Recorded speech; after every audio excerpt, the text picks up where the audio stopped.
Bonjour, aujourd'hui je vais vous présenter un kit Bandai ou un 35 de la Batmobile de Batman Forever qui correspond, si je ne me trompe pas, à Batman 3 puisque c'est avec comme ennemi principal le Riddler mais également Two-Face.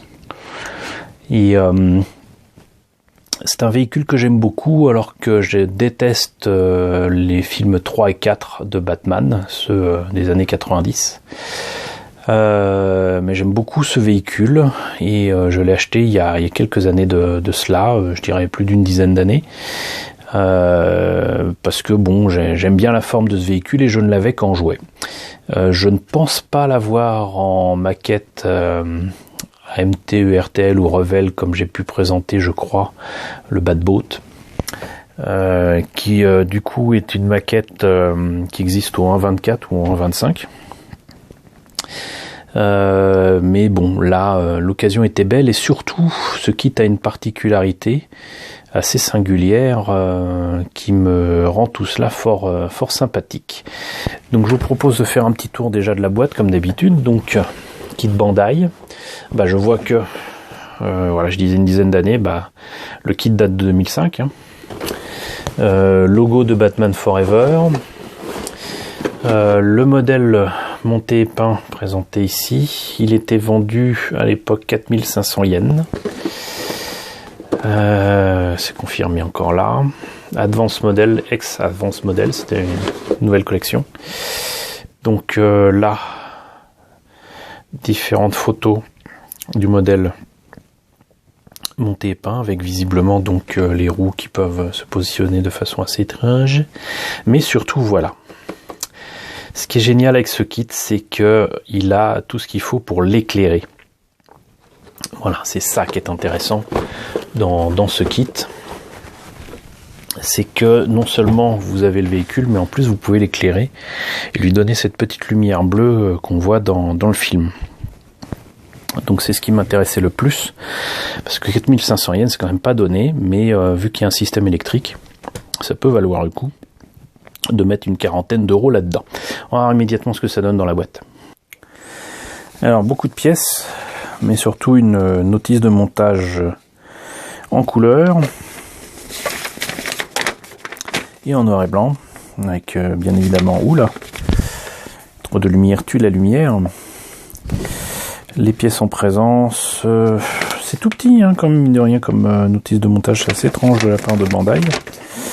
Mais donc les roues, le poste de pilotage, j'allais dire.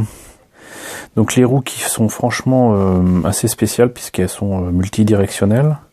Je ne me rappelle pas qu'il y avait ça dans le film, mais j'imagine que c'est le cas.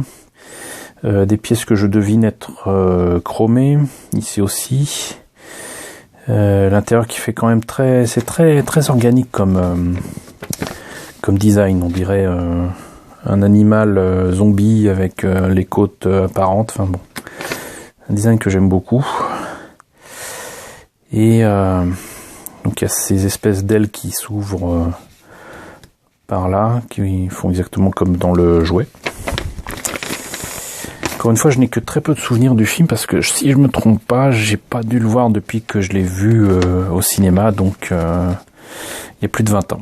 Et donc là, par contre, on a le système électrique avec apparemment des piles boutons et des petits éléments en métal et une petite LED à placer. Le système électrique est finalement assez simple, assez basique. Et voilà. Donc je peux pas vous montrer malheureusement ce que ça donne une fois monté puisque je l'ai pas fait. Puis en plus je l'ai retrouvé il y a pas très longtemps. Mais on peut apprécier là quand même la finesse des pièces, comme d'habitude avec Bandai. Oups. Là des pièces chromées qui sont absolument magnifiques, y compris pour les jantes. Jantes qui de toute façon seront agrémentées des logos Batman en autocollant qui vont bien. Ici on a la LED unique, j'allais dire, avec les petits morceaux de métal pour le circuit électrique. Le reste des roues. Des pièces transparentes. Je me demande d'ailleurs si... intéressant. En fait, ces pièces chromées, non seulement sont belles, mais en plus servent, vu qu'elles sont chromées, permettent de piéger la lumière qui sortira de la LED dans les pièces transparentes. C'est-à-dire qu'une fois placée là, il n'y a que certaines parties du moteur, et ici, qui seront éclairées et rien d'autre. Donc c'est encore une fois bien pensé de la part de Bandai. Les sièges, le reste du véhicule, c'est pas bien grand, hein. Une fois terminé, c'est moins grand que ma main. Et bien évidemment, les pneus.